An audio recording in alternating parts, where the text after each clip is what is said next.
From New York City for viewers worldwide, welcome. I'm Manus Trenny in for Jonathan Ferro. This is not a bubble. This is not a mania. So say Goldman Sachs' Peter Oppenheimer.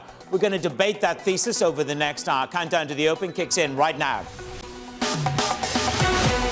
Everything you need to get set for the start of U.S. trading. This is Bloomberg The Open with Jonathan Ferro.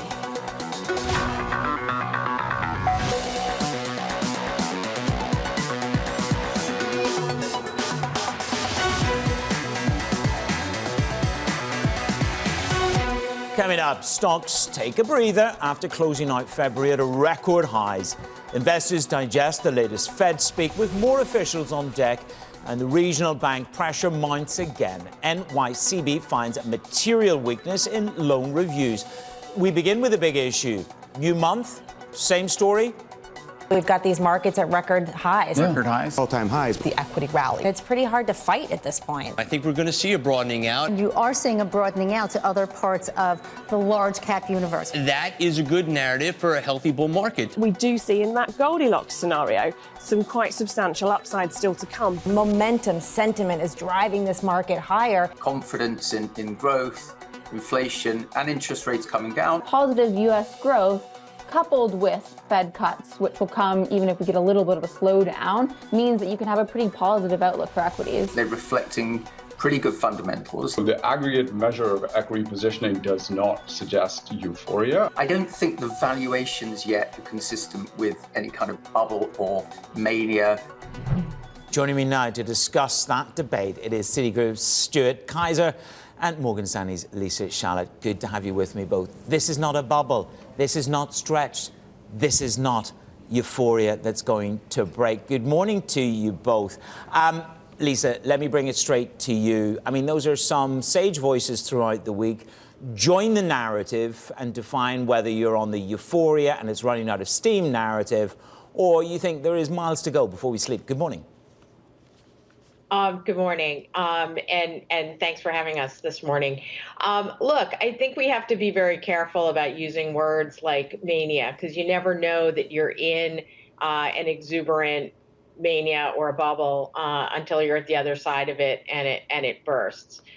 So, you know, from where we're sitting, you know, what we need to just ask ourselves is what is driving the rally. And so, you know, what has perplexed us is that the bullish narrative has really shifted, right? And we've morphed almost uninterrupted without taking a breath since last November from a narrative that was exclusively about the Fed, exclusively about, you know, 7 rate cuts being imminent, the Fed pivot, driving, you know, positioning to a narrative where that's completely fallen apart. Everyone's now capitulated, said maybe we only get 3 or 4 cuts this year. The Fed doesn't act until May or June, and the market didn't even, you know, take a breath and has continued to go up, meaning that they've shifted the narrative to, okay, growth is stronger, inflation is stronger, rates are higher for longer. And I believe in earnings. And so for us, so long as earnings come through, this rally can probably hold up. But our perspective is, how do you play that stronger growth? And from our perspective, we want to play it with broadening. So we've liked the equal weighted S&P 500. We've liked stock picking. We've liked value. And we want, you know, our clients to own something more than just the market cap weighted index. And we will come back and discuss how we get that breath in just a moment. I would actually add the caveat to both Binky and to Peter Oppenheimer. They did talk about earnings growth of around 8%. But I take your point about we hardly took a breath. Good morning, Stuart. You say the debate for us in this market is, I love it, it's either Momo, FOMO, or oh no. I hope you're going with Momo. Good morning. Good morning, Mattis. How you doing? So which is it for us? I mean, we've got momentum and I've got FOMO, but you do caveat with oh no. So to this point, from the voices that we've had this week, do you believe that we are in some kind of manic episode, or will it endure higher for longer? Yeah, Matt, we haven't really been in the bubble camp, to be honest. I think Lisa made a few really good points on that. From our perspective, coming into the year, we were very much anchoring ourselves to strong GDP growth and positive EPS growth as the reasons to be long equities. And frankly, I think if you came into the year thinking you needed 7 rate cuts, then that was actually obviously going to come alongside a significant slowdown in growth, which we think would have been disruptive for markets to begin with. So, we don't think we're in a bubble. We don't think this is a sign of mania. We think this is a sign of very strong economic growth and EPS that's going to grow probably double digits this year, and that allows you to remain long equities. Obviously, the inflation data and potentially some of the event risk from the regional banks is worth watching, but big picture, hard economic data, soft economic data, and EPS growth, I think all justify continuing to stay long equities. Okay, and I think that is the building and baseline consensus. We have no shortage of Fed speak this week, and here's the latest from San Francisco Fed President Mary Daly. We want to avoid holding on all the way to 2%. They're putting policy very tight and then cause an unnecessary downturn. We are agile, and we're sitting in what I call the ready position. We are ready to make moves and adjust as the data demand us to do. And I think right now the economy and policy are in a good place to do that.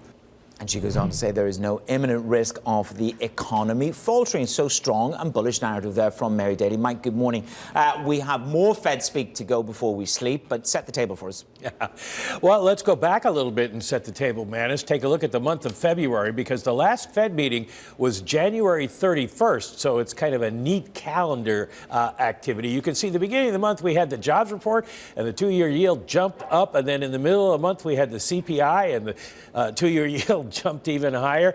And ever since then, we've seen volatility go out of the market, basically because everybody is singing from the same page. And Mary Daly was doing the same thing yesterday. They're all saying, basically, we have gotten to the point now where we probably don't need to raise rates, but we're not ready to cut rates, and we'll maybe cut rates later this year, but we have to watch the data, yada, yada, yada. So it's a sort of a kind of unique, all-united chorus here from the Fed. As you mentioned, we do have a couple of Fed speakers to go, but it's really next week that matters because next week we have another busy eco calendar, but we also have that man in the middle there, Jay Powell, on Wednesday, and what he says is really going to matter. Now, he did speak in February, right at the beginning when he was on 60 Minutes, but now we've had all this data, the higher inflation numbers, the strong job numbers. We'll find out what he thinks of that on Wednesday and Thursday when he's up on Capitol Hill. We also get those JOLTS and ADP numbers, which can move markets. And of course, Friday, I think I'll be here with you for the jobs report, Manus. That's going to wrap up our week and start our February off with a bang, perhaps. It defines the market when you break that. When you break those numbers down. Mike, thank you very much. We'll build up to the jobs report next Friday. My guests this morning are Stuart Kaiser and Lisa Shallett. Lisa, I'm drawn to what you had to say. You talk about U.S. exceptionalism, that U.S. policy of exceptionalism, and the supernova of the U.S. equity market is unchallenged. But you say there are many factors to point to a bright U.S. economic future, but valuation suggests significant optimism is baked in. Now, I want to focus on this bit. As the Fed may be at an impasse where patience, not policy exceptionalism, must rule. Can you define for me, translate what is patience, and could patience manifest itself to, as Torsten Schlock at Apollo says, no rate cuts 2024? Let's have that backwards and forwards between yourself and Apollo. Sure. So look, I mean, I think one of the things that we've continued to point out to people is that part of the outperformance of U.S. markets relative to the rest of the world, quite frankly, for the last 15 years, has owed in large part to the aggressive activism of the Fed and the central bank to constantly accommodate with both rates and liquidity. And more recently, they've been joined with a very aggressive fiscal policy coming out of Washington, which is certainly helping liquidity and certainly helping growth. But here we are growth is continuing on the margin to surprise on the upside. The labor market's continuing to surprise on the upside for its resilience. And we have long been in the camp that says inflation, particularly in the super core and services, is going to remain sticky.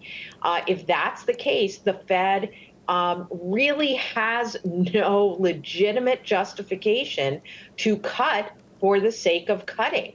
And they may need to just be patient and not intervene in markets. And so, look, we're still biased to thinking that there is a slowdown in the data in the second half, which will justify potentially a couple of rate cuts. But it is entirely possible, that Thorsten at Apollo has this right.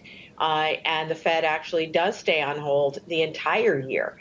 One of the things that's interesting is we've gone from a market that may be dependent on the Fed talking about rate cuts to the fact that the Fed is confident enough to do nothing, actually being encouraging to market participants because they say, okay, the Fed's not cutting. They don't see any weakness ahead. I mean, let's just consider the risk there that we go for no cuts, as you say, Lisa. Why cut for the sake of cutting? Stuart, here we are. We're going to come up to this March bumper where we're going to get new dots. And I suppose the market has now begun to countenance. We could go from 3 dots to 2 dots. But do you think that there's merit in Apollo's thesis that we could get 0 cuts this year? What would it do to your perspective on markets and equity markets? Would that deliver the breather that Lisa has referred to that we just didn't take? This is what Thorsten's saying. The reality is the U.S. economy is simply not slowing down. The Fed pivot provided a strong tailwind in December, and as a result, the Fed will not cut rates this year. Rates are going to stay higher for longer. Look, I mean, my question back to him will be why. I think if you get no cuts this year because U.S. economic growth remains really strong, then I think equity markets perform just fine in that environment. I think that's largely what happened in 2023. If they're forced not to cut because of upside inflation pressure, that's a much different story, and I think that would read much more negative for markets. I think the most important word in Daly's statement was unnecessary. And I think what the Fed told you in December was when you get core inflation down to this level, they are going to start to do a risk reward on the inflation fight relative to creating a self-inflicted recession. And I think that's what she's saying is you've gotten inflation to a level at which they need to really understand the risk reward around the growth side of things. So look, big picture, if you get 0 cuts this year and it comes from growth, I think you're fine. If you get 0 cuts because of upside inflation pressure, like the data over the last month would have suggested, that's a much different story. And in that case, I do think you have equity markets lower. Okay, and of course we've got to see how the growth numbers come out and whether we get those earnings continue to rise. We've got more work to do, so stay with us for this Friday. We haven't finished yet. Stuart Kaiser, Lisa Shallett. My guest this morning on markets. Let's go under the hood for the opening, ahead of the opening bell, I should say, with Abigail Doolittle. Abby, what have we got? Well, Menace, we have some real bright spots and we have some real low spots. Starting off with a big bright spot, we have the shares of Dell surging. This after they put up a big earnings beat, sales beat, both driven by technology related to AI and their infrastructure unit. They put up $9.33 billion worth of revenue in that unit, a big beat, up 134% over the last year, but the rally continues. Apple, not so much, down 0.6% as Goldman takes the stock off of its conviction list. It's worth noting this stock is now flirting with an official correction from last year's high. And then we have New York Community Bank Corp down 21%. This after the company flagged issues around its CRE loans weeks ago, and of course put up that very disappointing quarter relative to building reserves. Now disclosing that they have discovered quote unquote material weaknesses in how it tracks loan risks. They're also changing CEOs effectively. The stock down nearly 75% from last summer's high. To end on a bright spot, though, Menace, there is breaking news right now. Vista Outdoor is climbing 8%. The Wall Street Journal saying that MNC Capital has made a $35 per share all-cash bid for Vista Outdoor. Again, that stock up about 8%.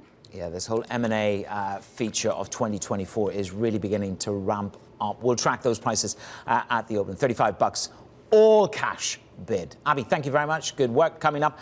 It is another chapter in the New York Community Bank saga. The prior management team unfortunately had to go. I think we had to have the change in management to have a confidence change. The largest individual shareholder is Sandro Danello. He's taking charge. He's making very swift changes. The bank flagging material weaknesses and replacing its CEO. The conversation ahead on Bloomberg. Good morning.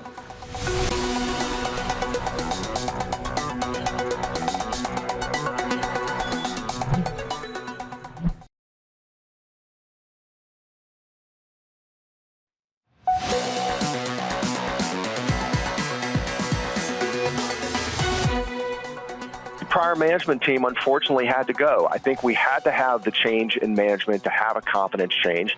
The largest individual shareholder is Sandro Danello. He's taking charge. He's making very swift changes. This is all healthy to get the company where it needs to go. They're now $115 billion. They have to be part of the new world order that is a regional bank under new guidelines. And yes, the regulatory world is changing quickly, but you have to adapt and you can't sit still. An optimistic take on the NY Community Bank. Now, traders are looking a little bit more pessimistically at the stock this morning. The pressure is there. The bank announced an abrupt leadership change and identified, as they refer to, material weaknesses in how it tracks its loans. Katie Greifeld is with me. Katie, define the material insight that they discovered. Yeah, there's a lot of concern here, of course, about what else is under the hood. Just to go through some of the flurry of headlines that we got yesterday in a filing, of course, New York Community Bank said that it discovered, quote, material weaknesses in how it tracks loan risks. It also wrote down the value of companies that it acquired years ago. It took a $2.4 billion goodwill impairment, and it also announced that Alessandro Danello will become the bank's new CEO. Of course, he replaces Thomas Cangemi. And remember, Danello was appointed executive chairman last month. Now he's officially taking the reins. So the reason the stock is plunging right now is because Wall Street doesn't really know what's next here. If you go back to the end of January, when NYCB said that it was stockpiling cash to cover potential loan problems, of course, that really set off fears about the state of regional banks, the state of commercial real estate, and investors really have been on edge since. So remember, when it comes to New York Community Bank, it's a major lender to New York apartments. Its largest real estate exposure comes from about $37 billion in apartment loans, with almost half of that backed by rent-regulated complexes. And of course, the real fear here is the unknown. You take a look at Piper Sandler this morning, cutting the recommendation to neutral, saying, of course, that they thought that the bad news was behind this company, but the latest disclosures, quote, give us concern that there could be more issues coming down the pike, and you certainly see that reflected in shares this morning. Indeed. Katie, thank you very much. Katie Greifeld on the very latest there. Stuart Kaiser and Lisa Charlotte are my guests this morning. Stuart, when I look at this single lane story this morning in regional banks, again, we're told it's idiosyncratic, it is not systemic. They're backed by apartment lending. Yes, they have oversight issues. When I talk to the market and when I understand what is the flow, how do regional banks, I mean, have people already exited regional banks per se, or how do they act as a hedge, perhaps against slowdown or a broadening of risk? Yeah, I think from my point of view, people were trading regional banks as a little bit of a soft landing proxy, coming into the year. It's an area of the market that benefits from strong economic growth, and it's an area of the market that would have benefited, from lower yields. I think early in the year, because yields were lower, but it was alongside stronger growth, people were happy to kind of keep that risk on. But, I think the New York Community Bank news just reintroduced this sort of credit and real estate risk aspect. And, if you're a macro investor, you were not buying the regional banks because you had a strong view on that. You were buying it for the growth and rates, rates exposure. And I think for that reason, that event kind of took a lot of the more kind of macro investor base out of the space. And, regional banks, measured by the KRE, for instance, are down, 8 to 10% year to date, depending on when you measure it from. So I think the news is significant in that sense, that it reminds people that these risks have not been resolved. And it sort of, takes the legs out of this sort of soft landing narrative around regional banks. And I think maybe, Lisa, this could be the breather. If this grows in any way or broadens out, maybe it's the breather or the jolt that will bring us a pause in the equity market. Lisa, I want to drill into this default narrative at the moment. I find a very interesting narrative, which is the breadth of defaults. It's not actually in the big 100, and there's a heck of a lot of banks in the United States of America, so it's not in the top 100. Delinquencies are rising. They're rising in the smaller banks. It is the shape and direction of travel in delinquencies that I am interested in, and I'd like your take in terms of finance exposure and concern about those delinquencies from a broader market perspective. Yeah. So look, what we have to remember is that the yield curve has now been inverted for close to 18 months. I mean, it's an extraordinarily long period of inversion, and that puts extraordinary pressure on banks.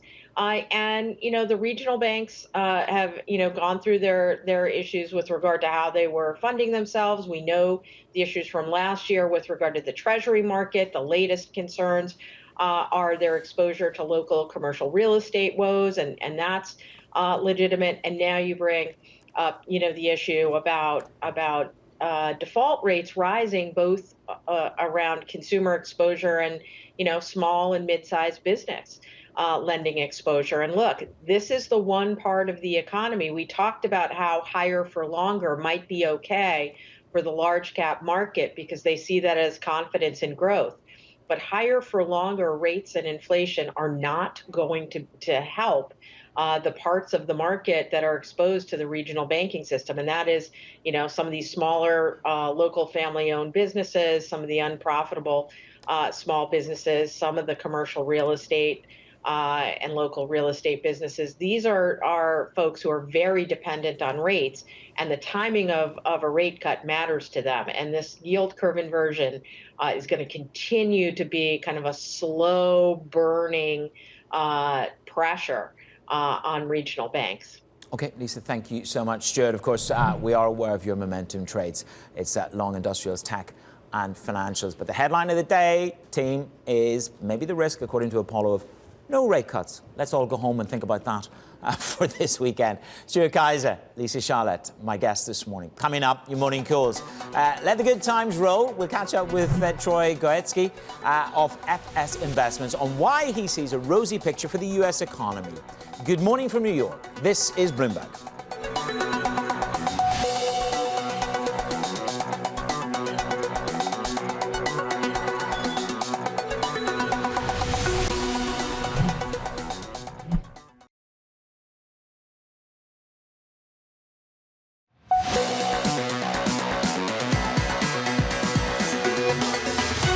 Which house on Wall Street do you believe? Goldman Sachs were with me this morning saying this is not a mania, this is not a bubble, there's miles to go, earnings will grow by 8%. We're stock bid this morning. And then you have Lisa Charlotte at Morgan Stanley saying, didn't draw a breath in this bid up. They've had outflows this week. BlackRock, Grayscale, go figure on the Bitcoin trade. But that is all about the flow show into the ETFs. And it's a one-way street for BlackRock. More on that later in the show. Bitcoin up 1.56% at 62,000. Mike Novogratz, the evangelist of Bitcoin and blockchain, says we're in price discovery mode. We'll settle back to the low 50s, $50,000, before you accelerate again. Yields are flat at the moment. Torsten Slok at Apollo floats the new headline on Bloomberg, the possibility of no rate cuts in 2024. Sleep on that for the weekend. Come back and trade. Crude trades up 1.62%. OPEC Plus expected to continue with their cuts of of 2 million. The time spreads are tight, and that tells you something about the physical market. But we're back to stocks. It's 9:30 and 43 seconds. Dell is on the move. The shares at a record high after posting better than expected results fueled by surging, you got it, AI demand. Abigail Doolittle will tell me where the AI is in the DELL. Well, it is certainly in the deal and in the report and in this stock surging 35%. Its best day ever since re-going public, re-IPOing back in 2018. So it is soaring on a big beat, top and bottom. The bottom line was very impressive. They put up $2.20 on adjusted earnings. That's 28% better. That has to do with the $9.33 billion worth of revenue that they had in their infrastructure unit. That is that AI technology. So we now have Dell Technologies becoming, it seems, one of the AI proxies, one of these stocks that's really going to be associated with AI, especially when you consider that into today, this stock up 134%. So this report did not disappoint, despite the fact, and this is interesting because when I think of Dell in some ways, I think about Dell computers, the more traditional technology, commercial and personal PC revenues dropped 12%. So this AI technology, the potential there is more than making it up. And in addition, they raised their dividend dividend by 44.5 cents per share. So again, we may be looking at another AI proxy. And then very quickly, Manus, just moments ago, or I should say about 15 minutes ago, we broke the news that Wall Street Journal is reporting that MNC Capital is making a $35 per share all-cash bid for Vista Outdoor. That stock up about 7% right now. Its best day since February 1st. They make outdoor products and sporting goods pretty close to the bid offer of $35, suggesting maybe that there is optimism that this deal will actually happen. Yeah, well, the M&A, ladies and gentlemen out there of Wall Street, are licking their lips. Some deals are flowing in. Abby, thank you very much. From leaders to laggards, shares in NY Community Bank, they were getting hammered in the pre-market, identifying material weakness in how they track their loan reviews. Now, the company is also announcing changes in the C-suite. Katie Greifeld is with me. Katie, no reprieve as we go through the opening rotation. Not at all. The stock really plunging this morning, and it's the material weakness in its reviews that really seems to have analysts on edge right now. But let's go through all of what we learned yesterday. Of course, NYCB said in a filing that it discovered, quote, material weakness in how it tracks loan risks. It also wrote down the value of companies it acquired years ago. And like you mentioned, of course, it announced that Alessandro Danilo will become the bank's new CEO. Remember, the drama first erupted in January when NYCB said that it was stockpiling cash to cover, of course, potential loan problems. Wall Street really has been on edge ever since, and now it's worried about what it doesn't know. You take a look at what the sell side is saying this morning. You do have Piper Sandler saying that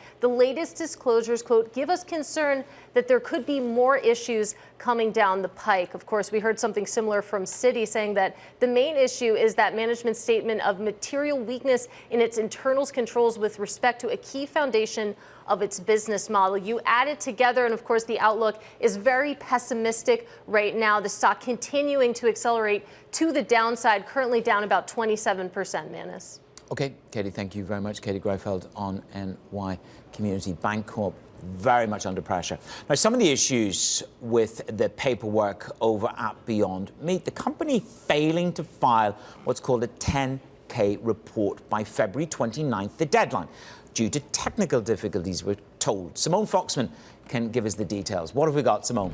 Yeah, Manus, well, the good news is that Beyond Meat has now filed in the past hour its 10K, but it wasn't able to squeak it under the wire in that February 29th deadline. 10Ks, as many of you know, is these forms that lay out the risks, the challenges, the goals for any company. They have to be in by the end of February, but U.S. rules do permit an extension to March 15th. So Beyond Meat did file this. It hit its highest on a share basis in the past 6 months yesterday after a bunch of earnings enthusiasm earlier this week, with fourth quarter sales coming in pretty positive, looking for a path to profitability this year. So shares not really moving too much in reaction to this, a little bit higher now that it's gotten that 10K in. The other name that hasn't filed its 10K yet is Archer Daniels Midland. This is a U.S. agricultural trader.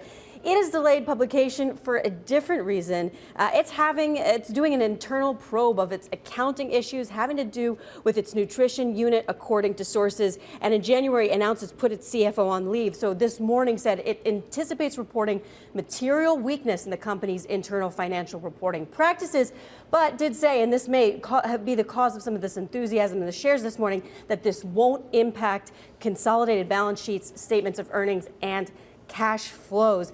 Shares are down about 25% year to date, shares are down 25% year to date, but up about 1.5% this morning, Manus. Simone, thank you very much for the very latest on those. Let's turn our attention to Apple, because it's been a heck of a week. Third day of declines. Goldman Sachs removes Apple from its conviction buy list. The concerns are around its revenue growth. Ed Ludlow is with me on this. I mean, they remain as a buy, and they have a price target above this level, but we've had price cuts, Ed, in the iPhone. We've had a lot of issues this week. There's a difference between removing a name from your conviction list and then actually lacking conviction, right? They reiterate the buy. They've actually raised the price target on the stock to $232 from $223.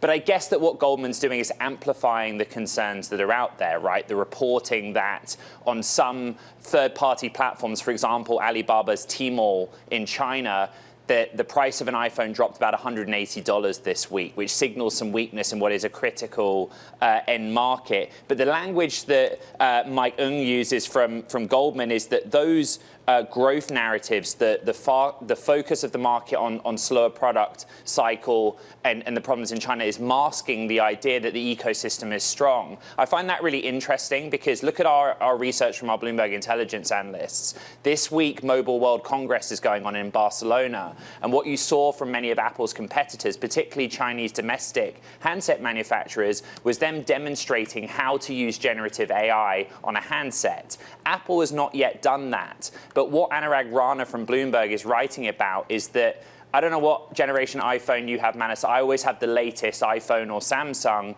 but 43% of all the handsets around the world, according to Bloomberg Intelligence research, are the 12 generation or older. And they see real upside because an upgrade cycle could be driven if Apple gets its act together and says, look, we do generative AI, it's just not where we focus so far. I think there's probably still some jitters out there from the reporting in the week as well about the end of the Apple Car project after a decade of working on it. Okay, Ed, thank you very much. And you're right, the nuance between conviction and buy is wide. Troy Goetsky is FS Investments. My guest says this. Let the good times roll. The data is truly painting a mind-bendingly rosy picture of the US economy after a horrific pandemic. Troy, good to have you with me. Mind-bending, bullish statement. I mean, there's no hesitancy in you this morning, is there? Good morning, Troy. Good morning. Good morning. Yeah. No, and remember, there's a difference between the U.S. economy and financial assets, which we have to remind people of to some extent. But yeah, look, you think about the path we walked through.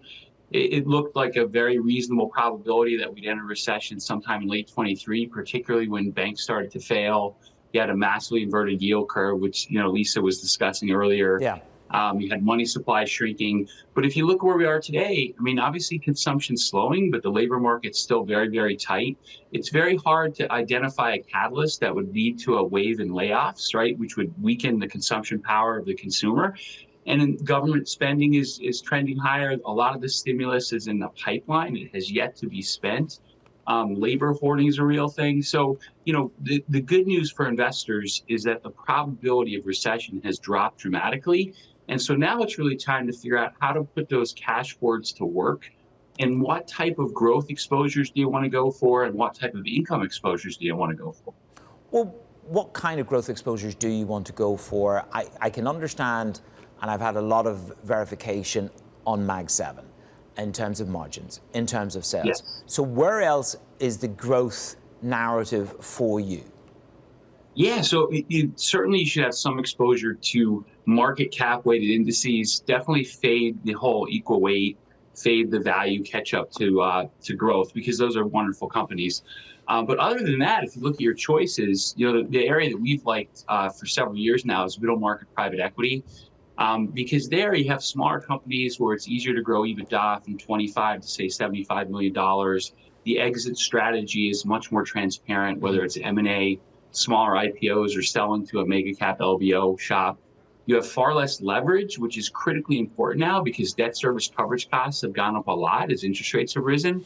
So you have less of a drag on free cash flow and valuations are cheaper. And then on top of that, there's a wonderful secondary opportunity taking place now because institutions got a little bit over allocated to private equity and the payouts from those vintages have slowed dramatically as capital market activity slowed. So that's been for the past 12, 18 months our favorite spot for growth other than, mega cap tech. And that's probably your best option, but you have to trade off liquidity to some extent. Obviously, these are not liquid positions like you have in stocks or cash. No, and we had EQT with us yesterday talking about those payouts and trying to get the investors to roll up for new investments. Can you just tell me where your view is on cash? Because we've now got this new debate. Apollo putting out there into the market the risk of no rate cuts this year. And yet I look at money market assets, Troy. They are at a record. And institutions led that flow. Where does cash play at all into your thinking? Yeah, so a great observation. I mean, you look at the cash hoards that have been built. That has really been the mega trend in this cycle, right? The big winner this cycle has been cash. Everything else has been details. So we've been articulating folks should focus on Northwest Quadrant strategies and the efficient frontier, less risk, decent return. Cash obviously fits there. But over time, right, you having some of that eroded from inflation, obviously. And we still think the Fed is going to cut slightly this year. So it's interesting to watch the narrative change. But now's the time to think about deploying that. And when you think about how you're going to deploy it, you probably don't want to move to very high risk investments immediately, particularly given where multiples are in U.S. equity markets. So you can think of things like senior secured commercial real estate lending, private credit, middle market private equity. Those have far less risk than, say, liquid equities or fixed income, and you can meaningfully increase your return. So now's the time to think about how to deploy that cash, not only for individual investors, but also institutions. Now, you've got a bit of a dig at the fixed income people out there. You say chance, as they call it in Monte Carlo, is to the bearish fixed income managers. I mean, should they just throw in the towel in terms of rate cuts, dramatic slowdown in the U.S. economy, and tacitly accept that we're going to have higher rates in the medium term? And when I say medium term, actually short term, I should qualify that, and keep it to this year. Yeah, it's really been unrealistic for a while. I mean, that the Fed would cut aggressively anytime soon. I mean, remember, coming into 2023, the bond market was pricing in cuts. And I totally get it. Everybody talks their book. If you're long a bunch of duration, you're actually perversely rooting for a U.S. recession, so the Fed will cut and you'll have some price appreciation. But the reality of the situation is, coming into this year, the most we could see the Fed cutting was 50 to 75 basis points. And the data's continue to be strong. I'd be very cautious, though, about opining that the Fed's not going to cut at all this year, because real rates have gone up. They're positive now, whereas most of the post-pandemic period, they've been negative. So it does make sense for the Fed to take a little bit of the pressure off in terms of the front end. But that still doesn't mean you have meaningful upside in fixed income, because naturally the curve should normalize. And when we look at the 10-year today, even in a recession, we think more like 3.25% to 3.5%, as opposed to 2 to 2.5%. And that just means you don't even have that much upside in a recession, and recession's not happening anytime soon. So you just have to be realistic in fixed income that you're certainly earning more income than you did 3 years ago. The risk reward is obviously significantly better, but it's not like you have this great return potential. And in the meanwhile, just like we've seen happen this year, you can suffer some degree of mark-to-market losses from another bear steepener. Either way, the curve is going to normalize. We just think bear steepeners are more likely than bull steepeners in the short term. Okay, Troy, we'll keep that in mind. I'll leave you with this thought from Barkham, where he's just been on TV. He says the Fed is not in a battle with markets. We're not trying to have swagger against the market. I love it. I mean, you couldn't... markets and the Fed are like two clashing titans, aren't they? Troy, thank you very much. But eventually, the Fed wins. Troy Goetzke of FS Investments coming up on the show. Shutdown averted for now. It's good we're not shutting down. And now let us finish the job of funding the government so we don't have to do this again. We'll have the details on those negotiations and the next looming deadline right here on Bloomberg.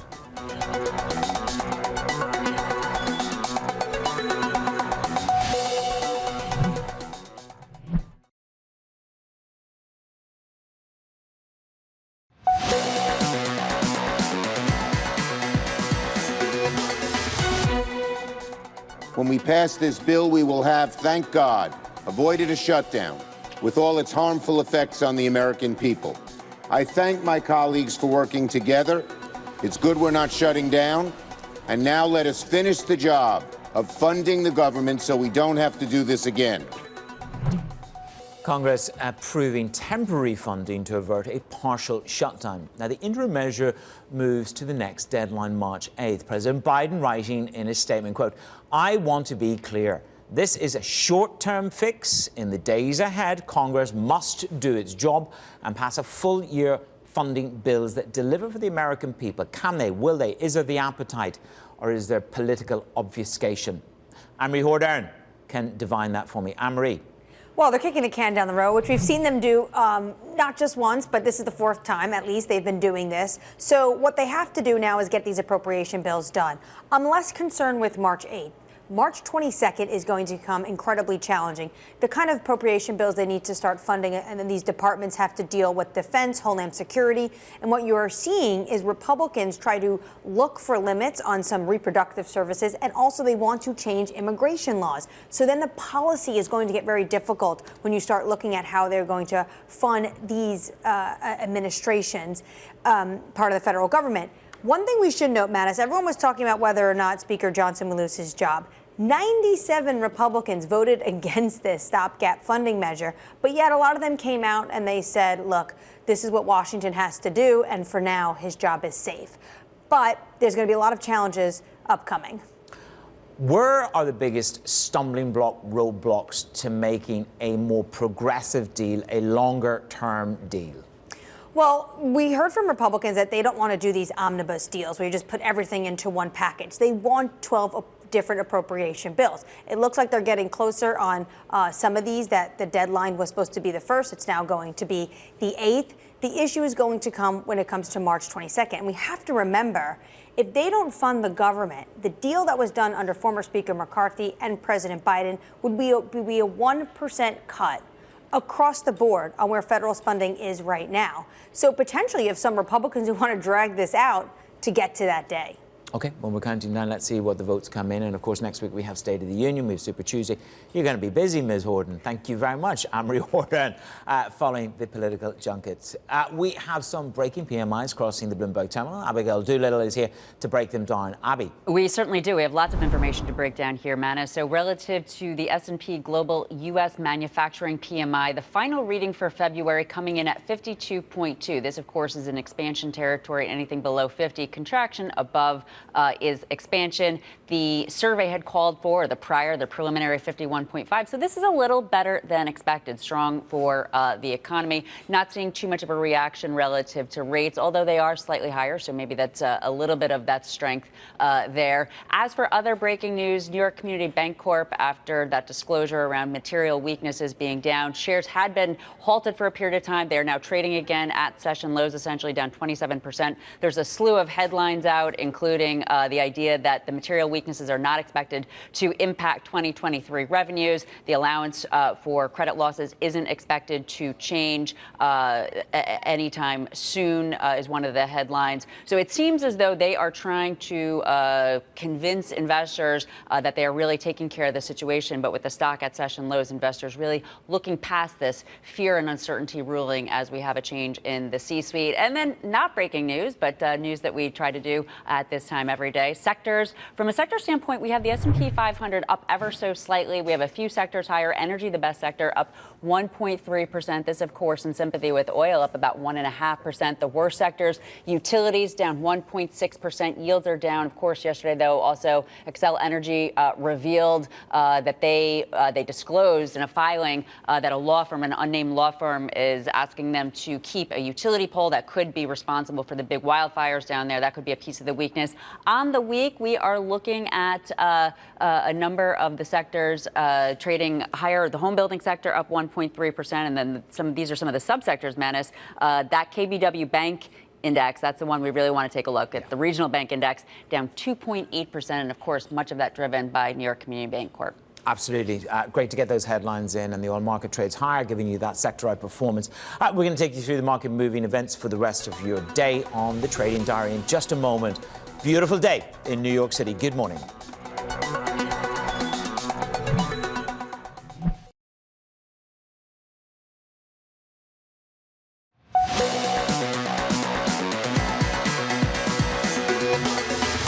Time for your Trading Diary. What's ahead of you? Well, we have University of Michigan consumer sentiment at the top of the hour, plus the ISM manufacturing. Fed speak throughout the day. Waller, Logan, Bostic, Daly, along with Kugler. Next week, all eyes down. Super Tuesday. Politics features high on the agenda. Then you have Chair Powell testifying on Capitol Hill. Wednesday and Thursday. Let's see what he has got to say. We haven't heard from him post 60 minutes. Let's count down to the open for this week. It has been manic in parts for some of the stocks. Dell is on fire. New York Community Bank Corp under pressure as we finish off this Friday. Thanks for being with us.